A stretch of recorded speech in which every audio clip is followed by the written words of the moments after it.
সংবর্ধনা প্রস্তুতির আরও খবর জানাতে ৩০০ ফিট এলাকা থেকে সরাসরি যোগ দিচ্ছেন মাহবুবুর রহমান। যাচ্ছি তার কাছে।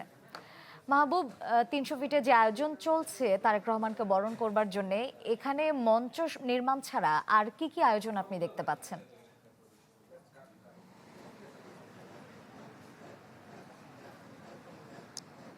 মঞ্চ নির্মাণের পাশাপাশি এখানে সারা দেশের বিভিন্ন জায়গা থেকে নেতাকর্মীরা অলরেডি ঢাকা শহরে রাজধানীতে আসা শুরু করেছেন এবং তারা যখন এখানে আসছেন তাদের ভেতরে উচ্ছ্বাস লক্ষ্য করা গিয়েছে।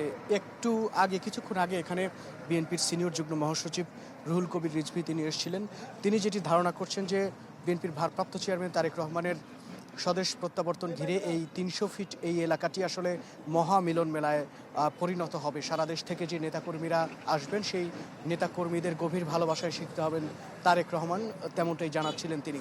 রোজকার সাধারণ খাবার এখন হবে অসাধারণ। প্রাণ স্বাদের মশলা, স্বাদ বাড়ায়, ঘ্রাণ ছড়ায়।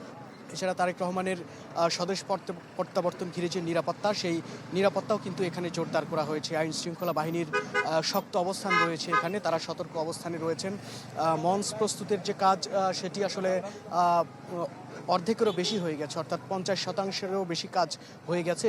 এছাড়া নজরদারি বাড়ানোর জন্য যে সিসি ক্যামেরা স্থাপনের যে বিষয়টি সেটিও বিকেল নাগাদ শুরু হবে বলে আমরা জানতে পেরেছি। এবং রুহুল কবির রিজভী যেটি বলছিলেন যে আসলে তারেক রহমানের যে নিরাপত্তা বিধানের দায়িত্ব সেটি আসলে সরকারের, এবং এছাড়াও তার নেতাকর্মীরা এখানে থাকবেন যেন তারেক রহমান সুষ্ঠুভাবে এখানে বিমানবন্দর থেকে এখানে আসবেন, তার দলের নেতাকর্মীদের ভালোবাসায় সিক্ত হবেন, সংবর্ধনা নেবেন এবং এখান থেকে তিনি এভার কেয়ারের উদ্দেশ্যে যাবেন এবং এভার কেয়ারে তার মাকে দেখার পর তিনি সেই গুলশান এভিনিউর 196 নাম্বার যে বাড়ি, তিনি সেই বাড়ির উদ্দেশ্যে রওনা করবেন।